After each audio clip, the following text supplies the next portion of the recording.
Imam Ibn al-Arabi menukil pun dari gurunya dalam kitab Aridatul Ahwazi. Apa kata mereka?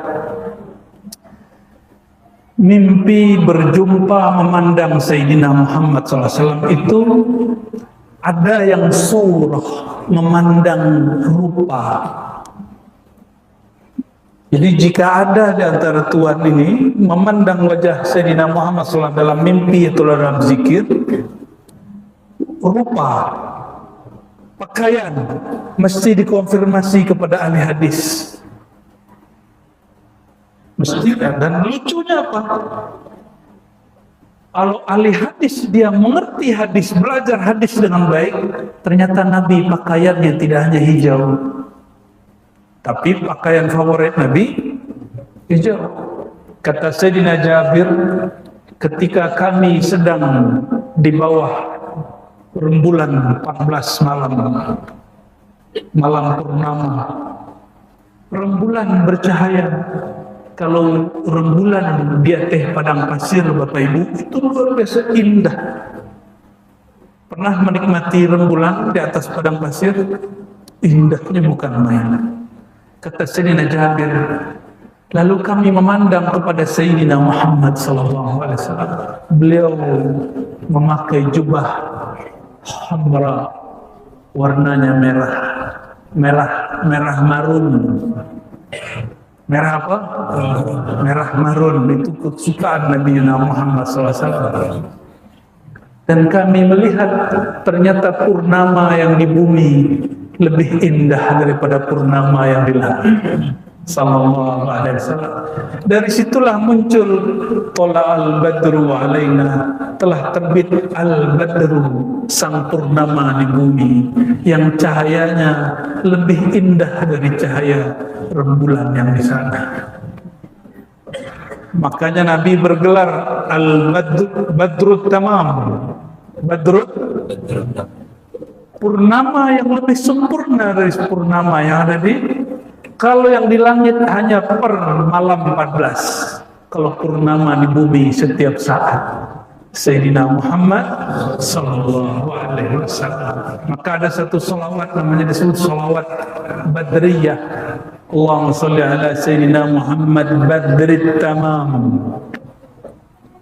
Ya, Allahumma shalli ala Sayyidina Muhammad Badrit Tamam.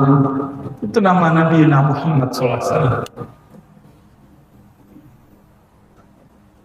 Jadi kalau memandang fisik Nabi dalam pengalaman rohani mesti dikonfirmasi ke ahli hadis, bukan ahli hadas.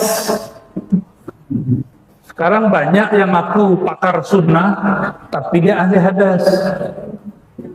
Dia nggak pernah jumpa Rasulullah SAW, orang mimpi jumpa Rasulullah dia ingkar. Sayyidina Muhammad SAW, beliau dapat dilihat dalam banyak warna baju, tidak hanya hijau, bisa merah marun, bisa putih, bisa berserban, bisa pakai khirqah. Apa khirqah tuh yang pakai orang Sulu itu? Namanya apa Bu ya? Kain apa namanya? Undung-undung. Cemiri yang dipakai tutup kepala itu.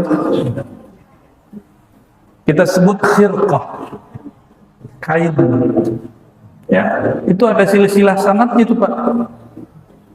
Ijazahnya ada itu, pakai cemiri itu ada ijazahnya itu. Sambung ke Rasulullah itu. Sayyidina Ali ke Rasulullah sallallahu alaihi wasallam. Sayyidina Ali kalau sholat selalu pakai rida, bahasa Arabnya apa? Rida, cemiri, serban yang ditaruh di, ya, kadang dililit, kadang ditaruh di kanan atau di kiri. Allahumma shalli ala Sayyidina Muhammad sahibir rida wal izar. Nabi Muhammad pakai sarung Pak. Nabi Muhammad pakai, ya. Cuma belakangan tradisi orang Arab berubah, gamis dan sarung digabung, jadilah gamis panjang. Aslinya Nabi Muhammad SAW suka pakai izar, maka disebut salah satu nama beliau sahibul izar, orang yang suka pakai sarung. Salam.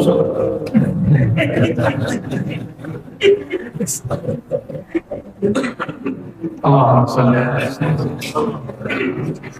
Jadi siapa yang memandang Nabi SAW dan dia melihat Nabi pakai sarung, pakai baju berwarna, kadang tutup kepala, kadang berserban, tapi jarang sekali yang dapat izin memandang wajahnya. Ini hati-hati. Yang ngaku memandang wajahnya, saya khawatir dia bohong. Karena kita nggak sanggup lihat wajah Nabi Muhammad SAW.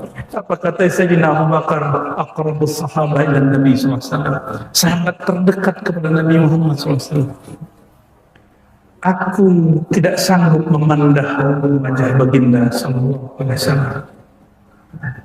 Abu Bakar tidak sanggup memandang wajah baginda Sallallahu Alaihi Wasallam.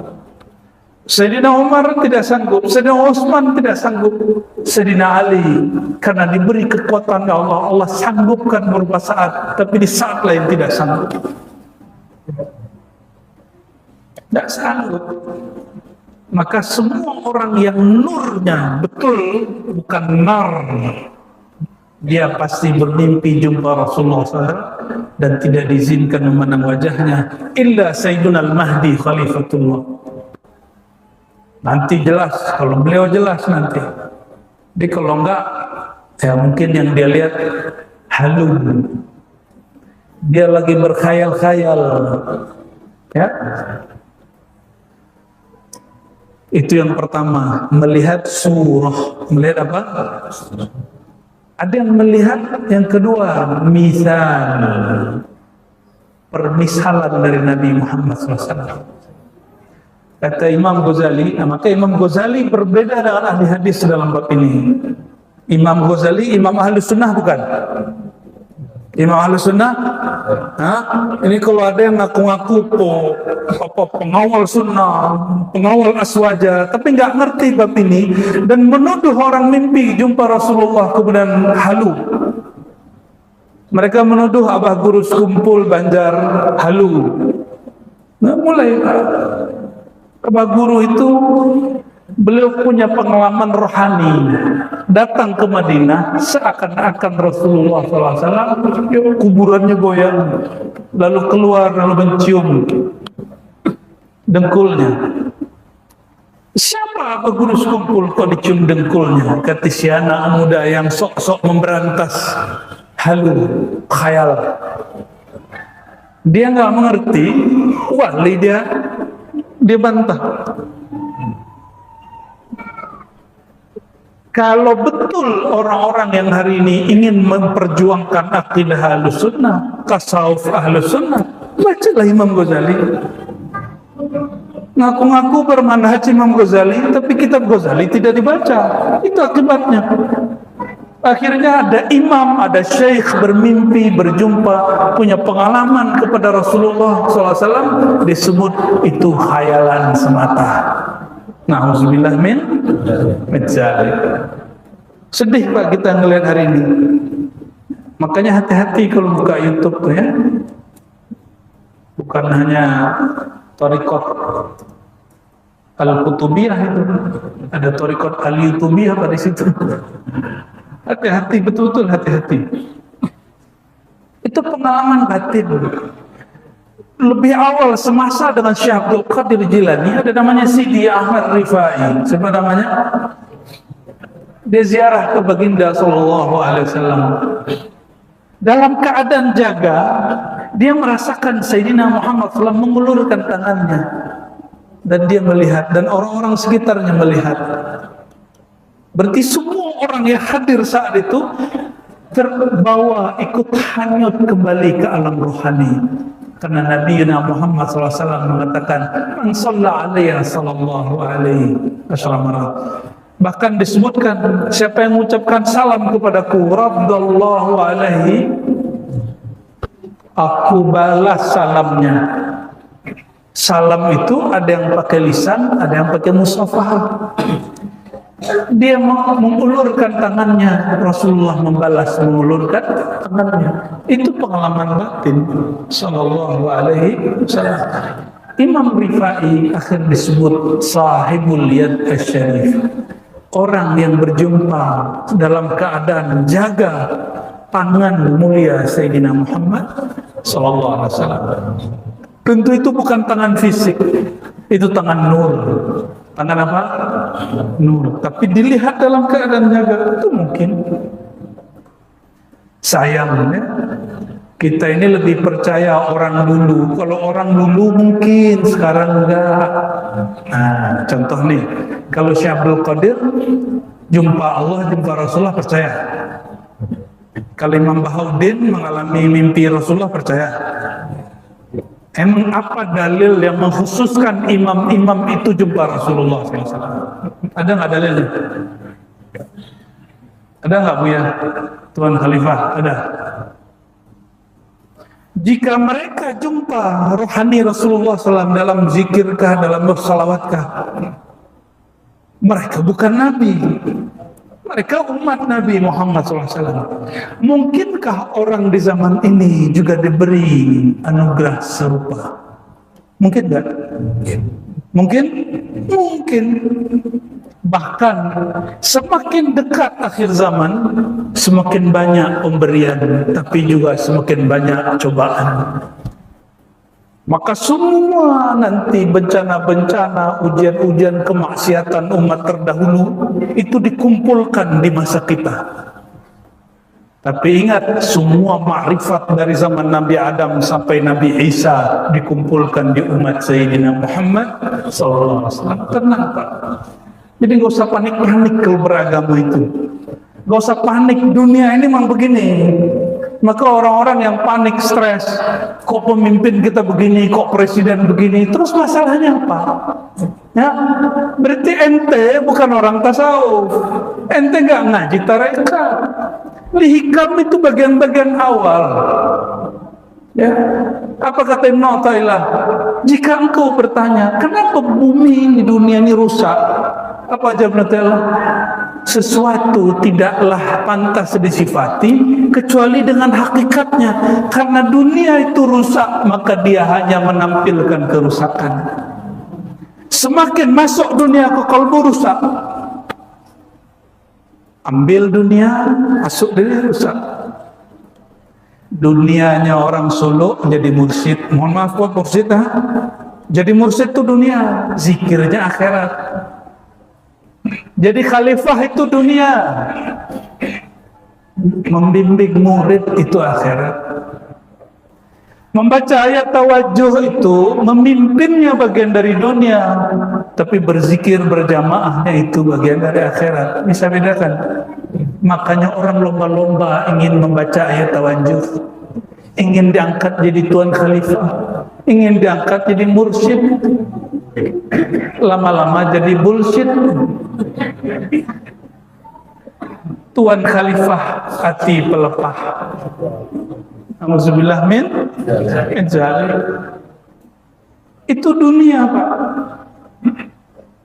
Pesantren, bangunannya itu, yayasannya, orang-orang kemudian datang bawa dana, bayar-bayar, naik kelas, guru-guru, struktur-struktur, pengasuh, pengajar, itu dunia.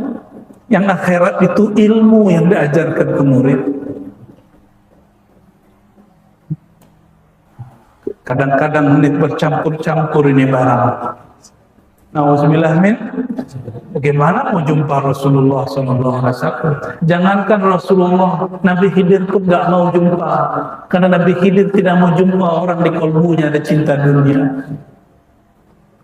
Kata Sayyidina Ali Al-Khawas, guru Imam Abdul Wahab Sya'rani, jika di Riau, di Langkat ada Syekh Abdul Wahab Rokan, di Mesir ada Syekh Abdul Wahab Sya'rani.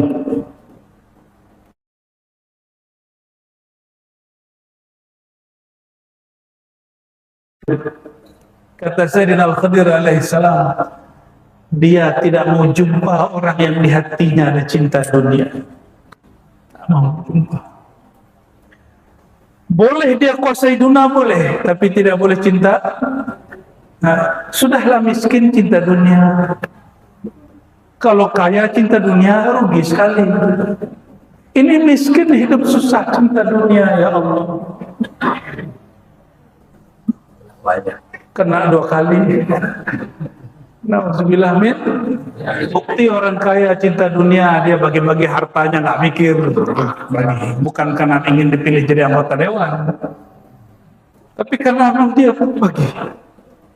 Karena dia nggak cinta harta. Orang cinta harta, dia bagi hartanya. Nanti harta itu cinta sama dia. Tapi orang yang dikutuk oleh harta, itu harta jadi beban sama dia. Nauzubillah min. Guru yang baik hati, yang kaya ilmu, dia bagi-bagi ilmu. Ciri-ciri guru yang banyak ilmu, dia bagi-bagi. Betul? Itu kaya. Ciri-ciri orang kaya duit, dia bagi-bagi. Nah, jangan nunggu kaya banyak dulu baru bagi-bagi. Ada ilmu dikit bagi, ada duit sedikit bagi. Nanti kalau jadi orang kaya sudah terbiasa bagi-bagi.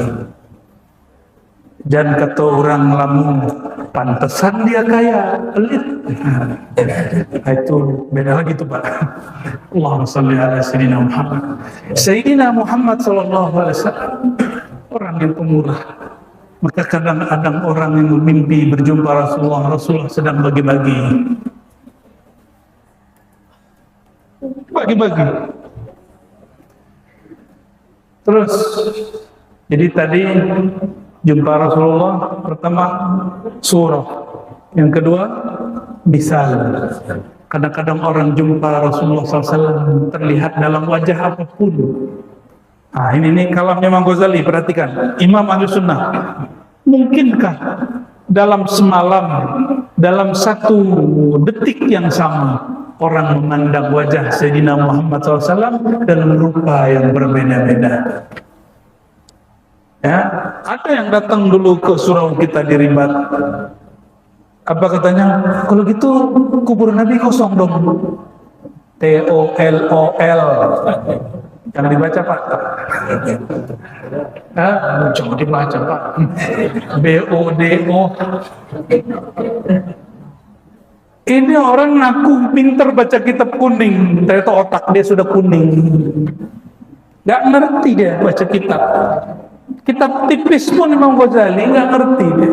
Mau berantas-berantas bid'ah khurafat di kalangan ahli thariqah. Mursyid pun bukan, khalifah thariqah pun bukan, muqaddam pun thariqah. Ingin berantas-berantas bid'ah ahli thariqah. Yang paling mengerti sunnah bid'ah ahli thariqah orang thariqah. Ada Pak yang gitu. Apa kata dia? Kalau gitu Rasulullah hilang dong dari kubur. Ya. Nauzubillah min. Ternyata apakah Imam Ghazali berkalam, Imam Ahlussunnah, apa kata beliau? Dalam 1 saat 1000 orang jumpa Rasulullah SAW dalam rupa yang berbeda, itu mungkin.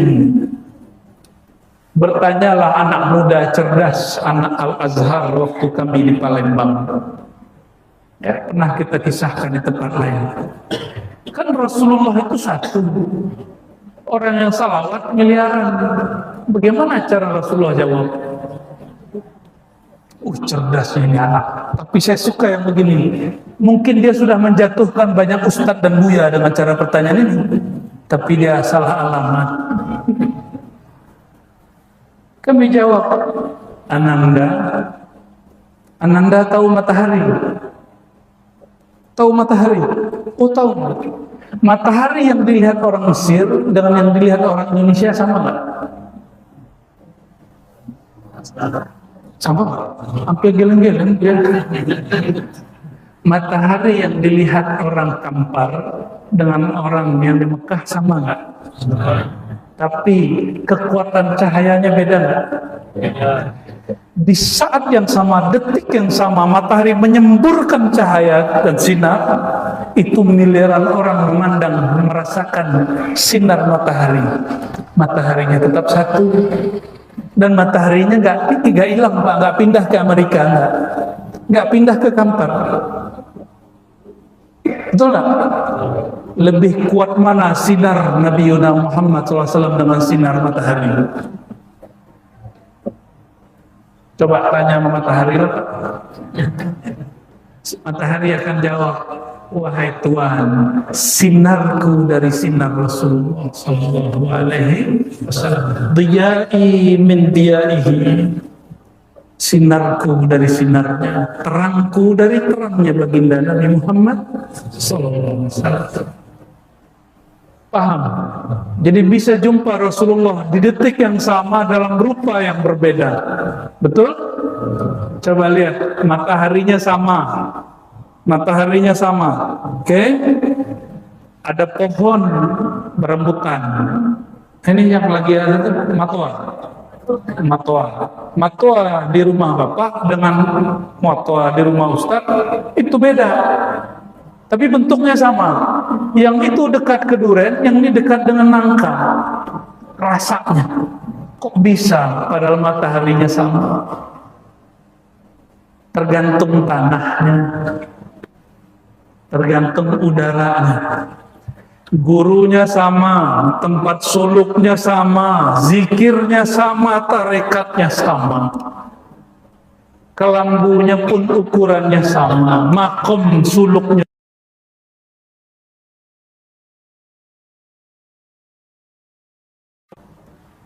Karena tanahnya lain, yang ini digemburkan, disiram, dibersihkan, yang ini berlumpur, ada rumput tapi tidak dibersihkan, diinjak orang, tidak dijaga, nggak dipajang.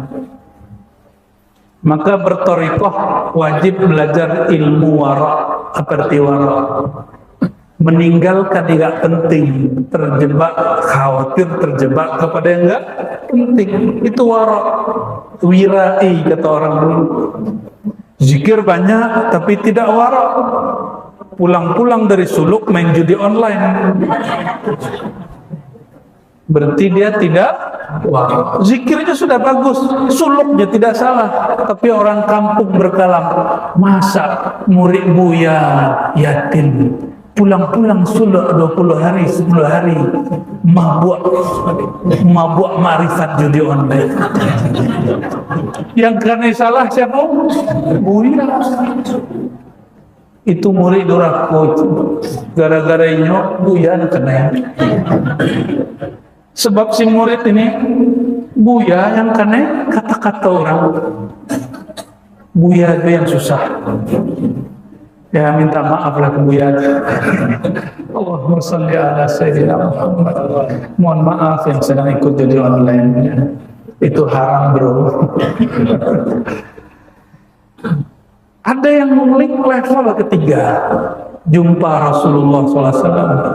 Itu jumpa An-Nur Az-Zati Al-Muhammadi, jumpa Nurnya Sallallahu Alaihi Wasallam. Oh, kata mufti di Malaysia nih, ini ada orang Malaysia berapa orang Pak, biar kita kasih tahu mereka ya. Di kampung apa, godang-godang apa tadi? Pulau Godang, didatangi orang Malaysia, keren kali. Itu ada mufti di Malaysia, ini kita tunjuk aja, karena dia udah mulai tunjuk-tunjuk ulama kita Ahlus Sunnah wal Jamaah. Apa kata dia? Kajian Nur Muhammad itu kajian ajaran Majusi, agama Majusi, penyembah matahari, penyembah Tuhan gelap dan cahaya. Dari ajaran mereka muncullah Nur Muhammad SAW. Ya salam. Ente doktor, ente mufti, masa nggak paham? Masa dia nggak baca kitab? Masa nggak baca tafsir Ibnu Katsir? Ibnu Katsir itu cuma 1 jilid. Paling bagus 4 jilid. Mungkin ada beberapa lain yang kemudian di sekian jilid, tapi rata-rata segitu. Masa nggak baca tafsir Ibnu Katsir? Ibnu Katsir sudah membahas Nur Muhammad Sallallahu Alaihi Wasallam. Bukan ajaran Majusi.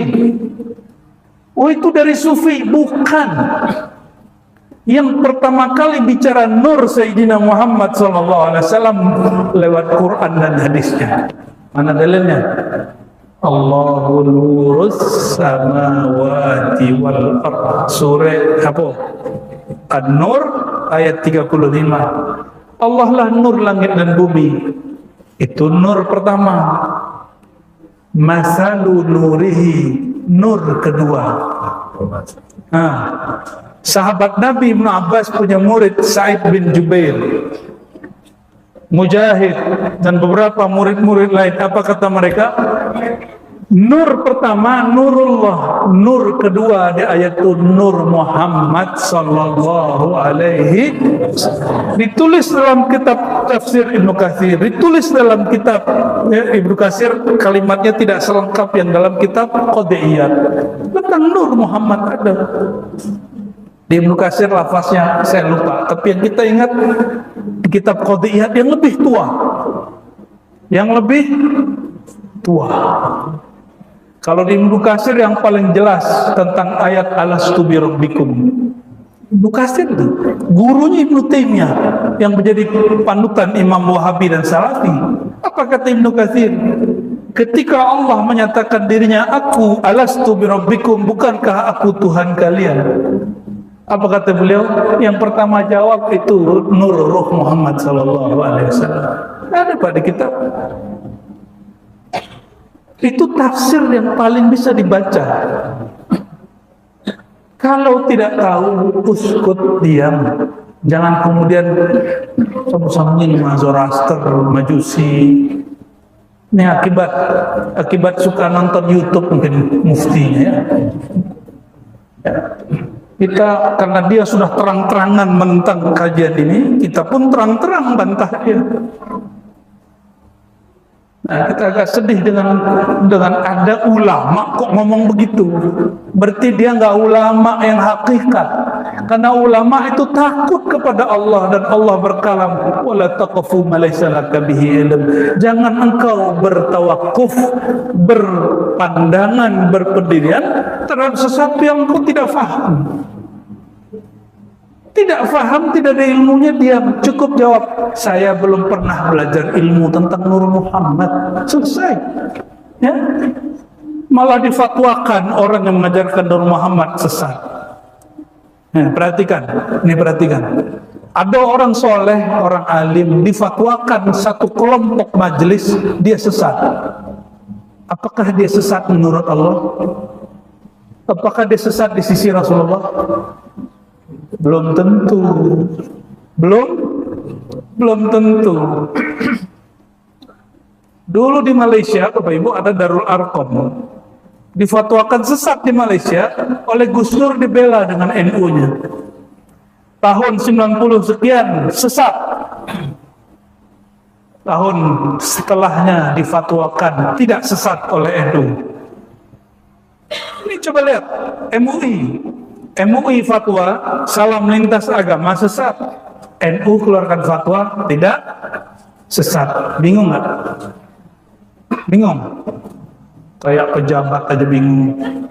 Emang perlu lintas agama salam? Kita itu nggak perlu salam lintas agama karena kita bukan pejabat. Nggak perlu selamat Natal kan nggak ada tetangga juga non Muslim. Lagian juga dia nggak nuntut kan, orang Kristen tuh nggak pernah nuntut sama kita untuk selamat Natal. Kecuali Bapak Ibu Direktur, Menteri, ya kecuali Pak Kades tuh mungkin perlu kali ya, kalau ada rakyatnya non Muslim, ya boleh selamat gitu, selamat Hari Raya udah boleh, nggak apa-apa. Tapi niatnya bukan karena akidah. Jadi kenapa fatwa ini bisa beda? Nah ini sekedar supaya Bapak Ibu tidak pusing, tidak sakit kepala kalau ulama berselisih. Nanti berselisih ulama Pekanbaru dengan Jakarta. Nanti berselisih ulama Jakarta dengan Payakumbuh. Berselisih orang kampung Pulau Godang dengan orang Ayitigi. Bisa begitu. MUI itu punya kaidah menjaga akidah. Khawatir kalau salam lintas agama orang salah faham, terjebak kepada akidah yang salah. Maka untuk menjaga akidah disebut saduz zari'ah, preventif, sebaiknya diharamkan. Ini MUI. Tapi NU Ahlus Sunnah terbesar, bukan hanya di Indonesia, di dunia. Perti udah banyak yang nyebrang ke NU, Pak. Ya, ini PR besar kita ini, orang tarbiyah Islamiyah, ya, karena tidak merawat jamiah dengan serius, mau dibawa-bawa ke politik, nggak jadi barang itu. Jamiah NU, mereka tidak memandang salam lintas agama bagian dari akidah. Itu hanya bagian dari akhlak muamalat, hubungan sesama manusia, bukan hubungan dengan Allah. Maka NU mengatakan mengucapkan selamat salam lintas agama bukanlah bab akidah, hanya bab muamalat, maka dia mubah. Apa kiai NU itu sesat? Ada yang berani bilang sesat? Boleh ujian baca kitab kita. Saya kan murid ulama NU juga. Walaupun kita orang Minangkabau, saya ini murid ulama NU juga. Cuma kita nggak mau masuk struktural, ya. Kita nggak mau ribut-ribut lah urusan politik jamiah. Kita cukup manhajnya sama, pergerakannya boleh beda, torikotnya boleh beda.